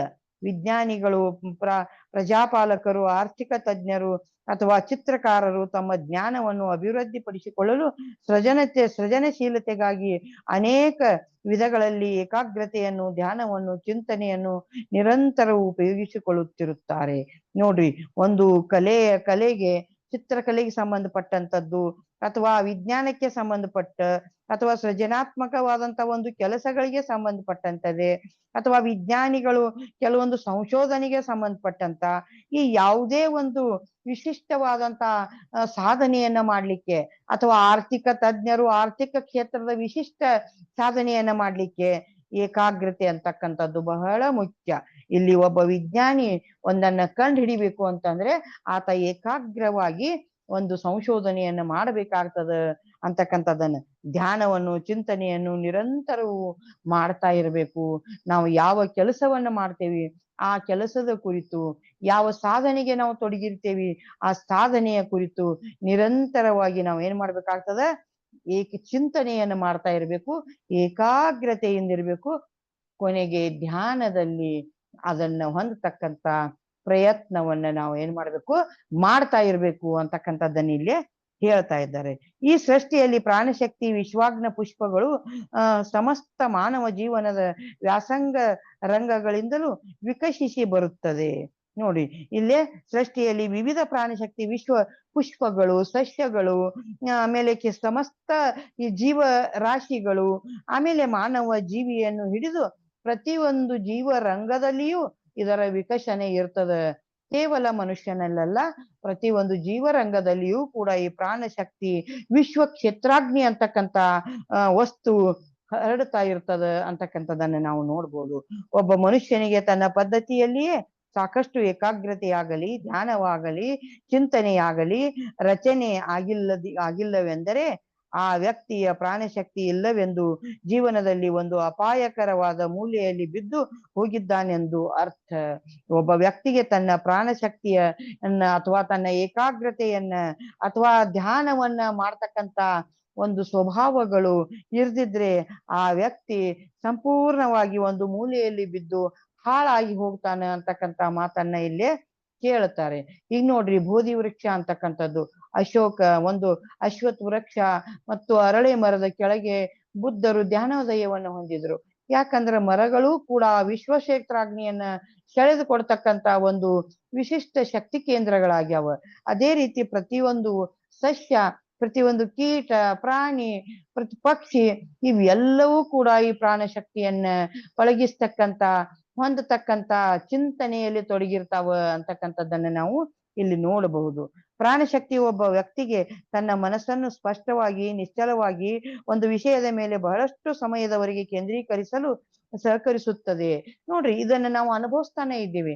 ಯಾವಾಗ ನಮ್ಮಲ್ಲಿ ಪ್ರಾಣಶಕ್ತಿ ಹೆಚ್ಚಾಗಿರ್ತದಲ್ಲ, ಆವಾಗ ನಾವು ಒಂದು ವಿಶಿಷ್ಟವಾದ ವಿಷಯದ ಮೇಲೆ ಏಕಾಗ್ರತೆಯನ್ನು ಸಾಧಿಸ್ತೇವೆ. ವಿಶಿಷ್ಟವಾಗಿ ಮೌನವಾಗಿದ್ದು ವಿಶಿಷ್ಟವಾದಂತ ಸಾಧನೆಯನ್ನು ಮಾಡ್ತಕ್ಕಂತ ಒಂದು ಕೆಲಸಗಳಿಗೆ ನಾವು ತೊಡಗುತ್ತೇವೆ. ಆಟೋಮೆಟಿಕ್ ಆಗಿ ನಮ್ಮ ಮನಸ್ಸು ಈ ಸಾಧನೆಗಳಿಗೆ ತೊಡಗುತ್ತದೆ. ಮೊದಲೆಲ್ಲ ನಮಗೆ ಧ್ಯಾನಕ್ಕೆ ಬರೋಕ್ಕಿಂತ ಮುಂಚೆ ಇಂಥ ಒಂದು ಕೆಲಸಗಳನ್ನ ಮಾಡ್ಕೊಳ್ಳಿಕ್ಕೆ ಏಕಾಗ್ರತೆಗೆ ಬರೋದು ಅಥವಾ ಚಿಂತನೆ ಮಾಡೋದು ಅಥವಾ ಮೌನ ಇರೋದು ನಮ್ ಕೈಯಿಂದ ಸಾಧ್ಯ ಆಗ್ತಿರ್ಲಿಲ್ಲ. ಅದು ಎಲ್ಲ ನಮಗೆ ಅಸಾಧ್ಯ ಅನಿಸ್ತಿತ್ತು. ಬಟ್ ನಾವು ಯಾವತ್ತು ಈ ಧ್ಯಾನಕ್ಕೆ ಬಂದು ವಿಶ್ವ ಪ್ರಾಣ ಶಕ್ತಿಯನ್ನ ವಿಶ್ವ ಕ್ಷೇತ್ರಾಗ್ನಿಯನ್ನ ನಮ್ಮ ಶರೀರದಲ್ಲಿ ನಾವು ಬಳಸ್ಕೊಳ್ಳಿಕ್ಕೆ ಪ್ರಾರಂಭ ಮಾಡಿದೀವಲ್ಲ, ಆವಾಗ ನಮಗೆ ಏಕಾಗ್ರತೆ ಅಂತಕ್ಕಂಥದ್ದು ಬಹಳ ಬೇಗ ಬರ್ತದ, ಚಿಂತನೆ ಅಂತಕ್ಕಂಥದ್ದು ಬಹಳ ಸ್ಪಷ್ಟವಾಗಿರ್ತದ ಅಂತಕ್ಕಂಥದ್ದನ್ನ ನಾವು ನೋಡಬಹುದು. ಆಮೇಲೆ ಪ್ರಾಣಶಕ್ತಿ ಒಬ್ಬ ವ್ಯಕ್ತಿಯ ಚೈತನ್ಯ ದರ್ಪಣವನ್ನು ಪರಮೋತ್ತಮ ಮಾನಸಿಕ ಹಂತದಲ್ಲಿ ಪ್ರತಿಷ್ಠಾಪಿಸಿ ವಿಶ್ವ ಕ್ಷೇತ್ರ ವ್ಯಾಪ್ತಿಯಿಂದ ಒಂದು ಅಯಸ್ಕಾಂತದ ಶಕ್ತಿಯಿಂದ ಬಹಳಷ್ಟು ಉಪಾಯಗಳನ್ನು, ದರ್ಶನಗಳನ್ನು, ಪ್ರಜ್ಞಾಸ್ಮೃತಿಗಳನ್ನು ಆಕರ್ಷಿಸುವಂತೆ ಮಾಡುತ್ತದೆ. ನೋಡ್ರಿ, ಒಬ್ಬ ವ್ಯಕ್ತಿ ತನ್ನ ವಿಶಿಷ್ಟವಾದಂತ ಚೈತನ್ಯ ದರ್ಪದಿಂದ ಜಗತ್ತನ್ನ, ಪರಮೋತ್ತಮವಾದಂತ ಜಗತ್ತನ್ನ ಮಾನಸಿಕ ಲೋಕದಿಂದಲೇ ನೋಡುತ್ತಾ, ಹರಡುತ್ತಾ, ಅನುಭವಿಸುತ್ತಾ ಸುಂದರವಾದ ಲೋಕಗಳನ್ನ, ಸುಂದರವಾದ ಯಾನುಗೋಲವನ್ನ, ಸುಂದರವಾದ ನದಿ ಬೆಟ್ಟಗಳನ್ನ, ಸಮುದ್ರಗಳನ್ನ ಸುಂದರವಾಗಿ ಅಲಿತಕ್ಕಂತ ಒಂದು ಶಕ್ತಿಯನ್ನ ಹೊಂದುತ್ತಾನ ಅಂತಕ್ಕಂಥದ್ದನ್ನ ನಾವಿಲ್ಲಿ ನೋಡ್ತೇವೆ. ಈ ಮೂರೂ ಶಕ್ತಿಗಳು, ಪ್ರಾಣಶಕ್ತಿ, ವಿಶ್ವಾಗ್ನಿಗಳು ಮಾನವನಿಗೆ ಅನುಗ್ರಹಿಸಲಾಗಿರುವ 3 ವರಗಳು. ನೋಡ್ರಿ, ಇವು ಮೂರೂ ಕೂಡ ಯಾವ್ಯಾವು? ಏಕಾಗ್ರತೆ, ಧ್ಯಾನ ಮತ್ತು ಚಿಂತನೆ. ಇವು ಮೂರೂ ಕೂಡ ಮನುಷ್ಯನಿಗೆ ದೊರೆತಂತ ವಿಶಿಷ್ಟವಾದಂತ ಒಂದು ವರಗಳು ಅಂತಕ್ಕಂಥದ್ದನ್ನ ಇಲ್ಲಿ ಹೇಳ್ತಾ ಇದ್ದಾರೆ. ಇಲ್ಲಿ ನೋಡ್ರಿ, ಯಾವಾಗ ಈ ಒಂದು ಪ್ರಾಣಶಕ್ತಿಯನ್ನ ಪಡ್ಕೊಳ್ತಕ್ಕಂತ ಈ ಎಲ್ಲ ಕ್ಷೇತ್ರಗಳಿಂದ ನಾವು ವಿಶಿಷ್ಟವಾದಂತ ಪ್ರಾಣಾಗ್ನಿಯನ್ನ ಹೊಂದಲಿಕ್ಕೆ ಸಾಧ್ಯ ಆಗ್ತದಲ್ಲ, ಆವಾಗ ನಾವು ಆಟೋಮೆಟಿಕ್ ಆಗಿ ಏಕಾಗ್ರರಾಗ್ತೇವಿ, ಜೊತೆಗೆ ಮೌನಿಗಳಾಗ್ತೇವಿ, ಜೊತೆಗೆ ಶುದ್ಧವಾದಂತ ಪರಿಶುದ್ಧವಾದಂತ ಆತ್ಮವನ್ನು ಹೊಂದಿದವರಾಗ್ತೇವಿ. ಅದಕ್ಕಾಗಿ ಇಲ್ಲಿ ಯಾವಾಗಲೂ ಕೂಡ ಭೂಮಿಯ ಮೇಲೆ ಅನೇಕ ಪ್ರದೇಶಗಳಲ್ಲಿ ನಾವು ವಿಶ್ವ ಕ್ಷೇತ್ರಾಗ್ನಿ ಹರಡಿರ್ತಕ್ಕಂಥದ್ದನ್ನ ನೋಡ್ಬಹುದು. ನಾವು ಕೆಲವೊಂದು ಪ್ರದೇಶಗಳಿಗೆ ಹೋದಾಗ, ಕಾಲಿಟ್ಟಾಗ ಅಲ್ಲಿ ನಮಗೊಂಥರದ ಅನುಭವ ಆಗ್ತದ. ಅಷ್ಟೇ ಅಲ್ಲ, ಅಲ್ಲಿ ನಮಗೆ ಆರಾಮವಾಗಿ ಇರಬೇಕು ಅಂತಕ್ಕಂಥ ಮನೋಭಾವನೆ ಬರ್ತದೆ. ದೇವಸ್ಥಾನಗಳಲ್ಲಿ ಹೋದಾಗ ನಾವು ನೋಡ್ಬಹುದು, ಕೆಲವೊಂದು ವಿಶಿಷ್ಟ ಶಕ್ತಿ ಸ್ಥಳಗಳಿಗೆ ಹೋದಾಗ ಕೂಡ ನಾವು ನೋಡ್ಬಹುದು ಈ ರೀತಿಯ ಒಂದು ಅನುಭವ ಆದಿದ್ದನ್ನ. ಇವಾಗ ನಾವು ನೋಡ್ತೇವೆ, ಒಂದೊಂದು ಸ್ಥಳಗಳಲ್ಲಿ ಒಬ್ಬೊಬ್ಬ ವ್ಯಕ್ತಿಗಳು ಧ್ಯಾನಿಸಿದಂತ ವಿಶ್ವ ಕ್ಷೇತ್ರಾಗ್ನಿಯನ್ನು ಹೊಂದಿದಂತ ಕೆಲವೊಬ್ಬ ವ್ಯಕ್ತಿಗಳ ಸ್ಥಳಗಳಿಗೆ ಹೋದ್ರ ಇವತ್ತಿಗೂ ಕೂಡ ಅಲ್ಲಿ ಸುಗಂಧ ವಾಸನೆ ಬರ್ತಕ್ಕಂಥದ್ದನ್ನ ನಾವು ನೋಡ್ತೇವೆ. ಇಲ್ಲೇ ಧಾರವಾಡದಲ್ಲಿ ತಪೋವನ ಅಂತಕ್ಕಂಥ ಒಂದು ಕುಮಾರಸ್ವಾಮೀಜಿಯವರ ಆಶ್ರಮ ಅದ. ಅವರು ಹಿಮಾಲಯದಲ್ಲಿ ತಪಸ್ಸು ಮಾಡಿ ವಿಶಿಷ್ಟ ಸಾಧನೆಯನ್ನ ಮಾಡ್ತಂತ ಒಬ್ಬ ವ್ಯಕ್ತಿ. ಅವ್ರು ಇರ್ತಕ್ಕಂಥ ಒಂದು ಕೊಠಡಿಯನ್ನ ಯಾವತ್ತು ಲಾಕ್ ಮಾಡಿರ್ತಾರೆ. ಆ ಕೊಠಡಿಗೆ ಹೋಗ್ಬೇಕು ಅಂತಂದ್ರೆ ಅಲ್ಲಿ ವರ್ಷಾನುಗಟ್ಲೆ ನಂಬರ್ ಹಚ್ಬೇಕಾಗ್ತದೆ. ನಾವು ಒಂದ್ಸಲ ಆ ಕೊಠಡಿಗೆ ನಂಬರ್ ಹಚ್ಚಿ ಆ ಕೊಠಡಿಯ ಒಳಗಡೆ ಹೋದಾಗ ಅಲ್ಲಿ ವಿಶಿಷ್ಟವಾದಂತ ಶಕ್ತಿ ಇರುವ ಒಂದು ಅನುಭವ, ಮತ್ತೆ ಅಲ್ಲಿ ವಿಶಿಷ್ಟವಾದಂತ ವಾಸನೆ ಇರ್ತಕ್ಕಂತ ಅನುಭವ. ಅವ್ರೇನಾದ್ರೂ ಇವಾಗ ತೀರಿ ಹೋಗಿ ಹಲವು 50 ವರ್ಷಗಳೇ ಗತಿಸ್ತಾ ಬಂದಿದಾವ. ಆದ್ರ ಇವತ್ತಿಗೂ ಕೂಡ ಆ ಕೋಣೆಯಲ್ಲಿ ವಿಶಿಷ್ಟವಾದಂತ ಸುಗಂಧ ದ್ರವ್ಯ ಮತ್ತು ಸುಗಂಧ ವಾಸನೆ ಮತ್ತು ವಿಶಿಷ್ಟವಾದ ಶಕ್ತಿಯ ಪ್ರಕಂಪನ ಇರ್ತಕ್ಕಂಥದ್ದನ್ನು ನಾವು ಅನುಭವಿಸ್ತೇವೆ. ಅಲ್ಲಿ ಹೋಗ್ಲಿಕ್ಕೆ ನಂಬರ್ ಹಚ್ಚಿ ವರ್ಷಾನುಗಟ್ಲೆ ನಂಬರ್ ಹಚ್ಚಿದಾಗ ಅಲ್ಲಿ ನಂಬರ್ ಬರ್ತದೆ. ನಮಗ್ ನಂಬರ್ ಬಂದಾಗ ಆ ಒಂದು ಲೆಟರ್ಗಳ ಮುಖಾಂತರ, ಫೋನ್ಗಳ ಮುಖಾಂತರ ಕರೀತಾರ. ಅಲ್ಲಿ ಹೋಗಿ ನಾವು ವಿಶಿಷ್ಟವಾದಂತಹ ಕೋಣೆಯ ಶಕ್ತಿಯನ್ನ ಪಡ್ಕೊಂಡು ಬರ್ತೀವಿ ಅಂತಕ್ಕಂಥದ್ದನ್ನ ನಾವು ನೋಡ್ಬೋದು. ಈ ರೀತಿ ಒಬ್ಬ ವ್ಯಕ್ತಿ, ಒಬ್ಬ ವಿಶಿಷ್ಟವಾದಂತ ಧ್ಯಾನಿ ಅಥವಾ ಜ್ಞಾನಿ, ಪರಿಶುದ್ಧ ಆತ್ಮೀಯನಾದಂತ ಒಬ್ಬ ವ್ಯಕ್ತಿ ಒಂದೊಂದು ಸ್ಥಳಗಳನ್ನ ವಿಶಿಷ್ಟವಾದ ಆರಾಗಳಿಂದ ತುಂಬಿರ್ತಾನ ಅಂತಕ್ಕಂಥದ್ದನ್ನ ನಾವು ಉದಾಹರಿಸಬಹುದು. ಇಲ್ಲಿಗೆ ಇವತ್ತಿನ ಪ್ರಾಣಶಕ್ತಿ ಅಂತಕ್ಕಂಥ ಈ ಒಂದು ಅಧ್ಯಾಯವನ್ನ ನಿಲ್ಲಿಸೋಣ. ನೆಕ್ಸ್ಟ್ ನಾವು 3 ಶಕ್ತಿಗಳು ಅಂತಕ್ಕಂಥ ಅಧ್ಯಾಯವನ್ನ ಮುಂದಿನ ವರ್ಗದಲ್ಲಿ ಮುಂದುವರಿಸೋಣ. ಈಗ ನಾವೆಲ್ಲರೂ ಕೂಡ ಧ್ಯಾನಕ್ಕೆ ಹೋಗೋಣ. ಇವಾಗ ಧ್ಯಾನ ಮೊದಲು ಮಾಡಿ ಎಲ್ಲರನ್ನು ಆವರಿಸ್ತಾ ಇದೆ. ಯಾಕಂದ್ರೆ ವಿಶಿಷ್ಟವಾದಂತ ಶಕ್ತಿ ಇವಾಗ ನಮಗ ಈಗಾಗ್ಲೇನ ಪ್ರವೇಶ ಆಗ್ತಾ ಇದೆ. ಕಣ್ಣುಗಳು ಮುಚ್ತಾ ಇದ್ದಾವ, ಮನಸ್ಸು ಏಕಾಗ್ರವಾಗ್ತಾ ಇದೆ. ಮೌನ ಪ್ರಿಯವಾಗ್ತಾ ಇದೆ. ಯಾವಾಗ ಒಬ್ಬ ವ್ಯಕ್ತಿ ನಿಶ್ಚಿಂತೆಯಿಂದ ಧ್ಯಾನದಲ್ಲಿ ಕುಳಿತಾಗ ಆತನ ಶಕ್ತಿಯನ್ನು ಜೀವರಾಶಿಗಳಿಗೆ ಹರಡತಕ್ಕಂತ ಕೆಲಸವನ್ನ ಮಾಡುತ್ತಿದ್ದಾರೆ.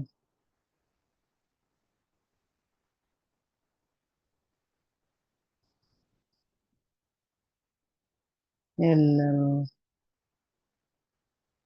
ಡೀಪ್ ಆಗಿ ಧ್ಯಾನಕ್ಕೆ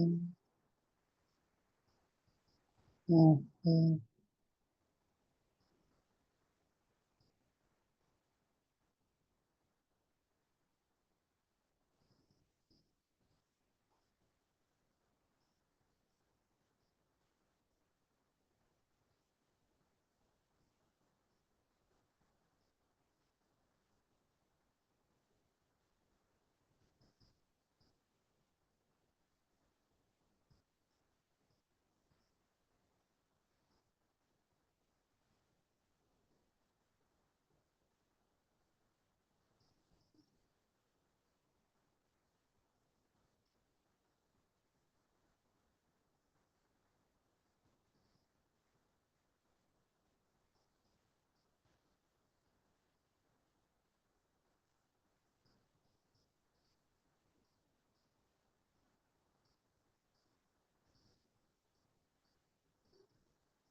ಮೌನದಲ್ಲಿ ವಿಶಿಷ್ಟವಾದ ಬೆಳಕಿನ ಪ್ರಪಂಚವನ್ನು ಅನುಭವಿಸಿ ಮಾಸ್ಟರ್.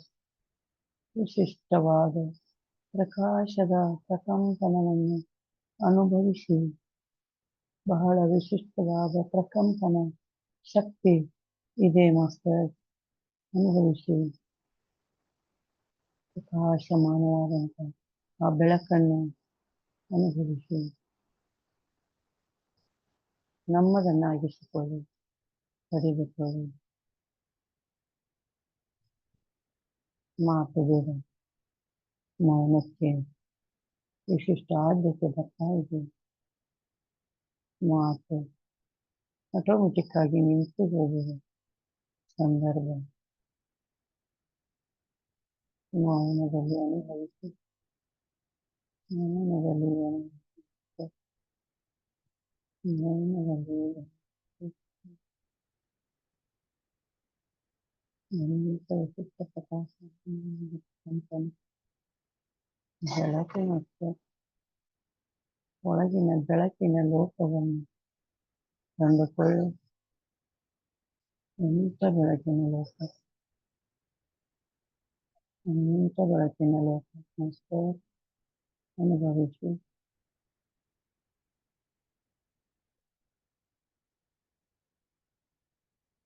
ಧನ್ಯವಾದ.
ಕೊನೆಯ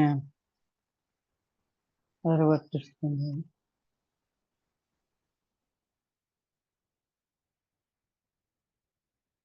ಕೊನೆಯ 30 ಸೆಕೆಂಡ್.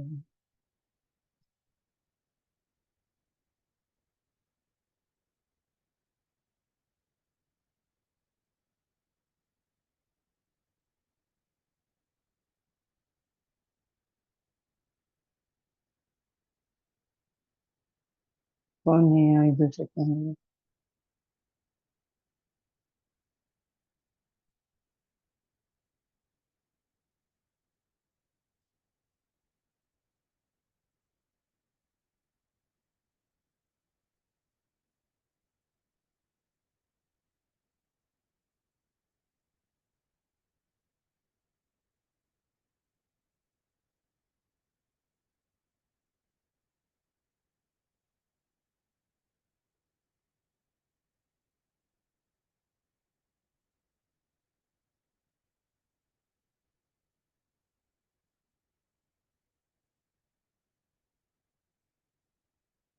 ಒಂದು 5 ಸೆಕೆಂಡ್ 5 4 3 2 1 ಮತ್ತೆ ನಿಧಾನವಾಗಿ ನಿಮ್ಮ ಕೈಗಳನ್ನು ಬಿಡಿಸಿಕೊಂಡು ಕಣ್ಣುಗಳ ಮೇಲಿಟ್ಟುಕೊಳ್ಳಿ. 0 1 2 3 4 5 ನಿಧಾನವಾಗಿ ಕೈಗಳನ್ನೇ ನೋಡುತ್ತಾ ಕಣ್ಣುಗಳು ಮಾಸ್ಟರ್.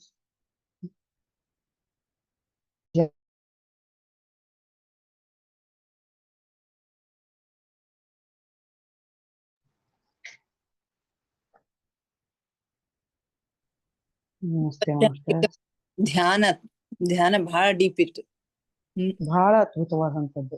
ನೀವು ಬಹಳ ಇದ್ರಿ, ಬೆಳಕಿನ ಲೋಕ ಹೋಗಿದ್ರಿ ಕಾಣಿಸ್ತದ. ಬೆಳಕಿನ ಲೋಕಮನ ವಿಶಿಷ್ಟವಾದಂತ ಬೆಳಕಿನ ಲೋಕ, ಬೆಳಕಿನ ಲೋಕಕ್ಕ ವಿಶಿಷ್ಟವಾದಂತ ಪ್ರಕಾಂಡಮಯ ಎಲ್ಲ ಜೀವನ ಅನಿಸುವಂತಹ ಶಕ್ತಿ. ಹೌದಲ್ರಿ? ಬಹಳ ಚಂದ ಇತ್ತು. ವಿಶಿಷ್ಟವಾದ ಯಾರಾದ್ರೂ ಏನಾದ್ರು ತಮ್ಮ ಅನುಭವಗಳನ್ನ ಸ್ವಲ್ಪ ಕೇಳೋದಾಗ್ಲಿಲ್ಲ ನನಗೆ. ಲಾಸ್ಟ್ಗೆ ತಪೋವನದ್ ಹೇಳಿಕತ್ತಿದ್ರೇನ? ತಪೋವನ ಧಾರವಾಡ ನಾವು ಹೋಗಿ ಬರ್ತೀವಿ ನಮ್ ತಪೋವನಕ್ಕ. ತಪೋವನದ ಒಂದು ಶಕ್ತಿ ಬಹಳ ಐತಿ ಅಲ್ಲಿ, ಬಹಳ ಅದರಿ. ಅದೇ ಕುಮಾರಸ್ವಾಮಿ ಅವ್ರ ಸಂಗಟ ಹೋಗಿ ಒಂದ್ ದಿವ್ಸ ಅಲ್ಲಿ ಹಾಲ್ಟ್ ಮಾಡಿ ನಸಿಕ್ನಾಗ ತಪೋವನದ ಗಂಧ ಬಾಬಾ ಅವ್ರದ್ದು ಗಂಧ ಬಾಬಾ ಅವ್ರದ್ದು ಅಲ್ಲಿ ನಮ್ಮ ಮಾವನವರು ಕುಮಾರಸ್ವಾಮಿ ಅವ್ರ ಬರ್ತಾರಲ್ಲ, ಹೀಗಾಗಿ ನಾವು ಹೋಗ್ತಿರ್ತೇವೆ ಯಾವಾಗ್ಲೇ ನಂಬರ್ ಹಚ್ಚಿ ನಮ್ಮ ಮನಿ ಫ್ಯಾಮಿಲಿ ಮೆಂಬರ್ಸ್ ಎಲ್ಲ ಆ ಒಂದು ವಿಶಿಷ್ಟವಾದಂತಹ ಸ್ಥಳದ ಕೋಣೆಯ ಒಂದು ನಂಬರ್ ಪಡ್ಕೊಂಡಿದೀವಿ, ಹೋಗಿದೀವಿ. ಬಹಳ ಚಂದ, ಬಹಳ ವಿಶಿಷ್ಟ ಶಕ್ತಿ ಅದ. ಶೋಭಾ ಮೇಡಮ್ ಏನ್ ಮಾಡ್ತಾ ಇದಾರೆ? ಅವ್ರು ಹೆಚ್ಚಿಗೆ ಮಾತಾಡಂಗಿಲ್ರಿ ಅವರು. Okay madam. ಮತ್ತೆ ನಾಳೆ ಭೇಟಿಯಾಗೋಣ. ಇನ್ನಿಷ್ಟು ಧ್ಯಾನ, ಸ್ವಾಧ್ಯಾಯ, ಸತ್ಸಂಗದೊಂದಿಗೆ ನಾಳೆ ಭೇಟಿಯಾಗೋಣ. Thank you. ವಿಜಯಲಕ್ಷ್ಮಿ ಮೇಡಮ್ ಹೋದ್ರ ಕಾಣಿಸ್ತದ. ಅನ್ನಕ್ ಮಾತಾಡ್ತೀನ? ಹಲೋ, ಅದು ಕೆಂಪಂದ್ರ ಬಲ್ಲೆ ಕೈ ಟಚ್ ಮಾಡು, ಇದು ಬರ್ತದ ನೋಡು. ಕೆಂಪದ ಕೈ ಟಚ್ ಮಾಡು, ಅನ್ಮ್ಯೂಟ್ ಆತದ. ಆಕಿ ಗೊತ್ತಾಗಂಗಿಲ್ಲ, ಸ್ವಲ್ಪ ಗೊತ್ತಾಗಂಗಿಲ್ಲ. ಮೈಕ್ ತರ ಅದ ನೋಡ್ರಿ. ಮೈಕ್ ನಂಗೆ ಕೆಂಪದ ಹಿಂಗ ಅಡ್ಡಗೆರಿ ಅದ ನೋಡು, ಅಲ್ಲಿ ಕೈ ಟಚ್ ಮಾಡು ಅಂದ್ರೆ ನಿನ್ ಧ್ವನಿ ನಮಗ್ ಕೇಳಿಸ್ತದ.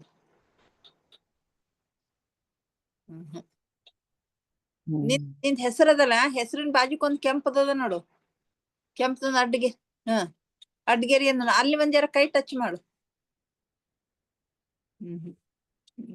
ಗೊತ್ತಾಗೋದಿಲ್ಲ. Okay madam. Thank you.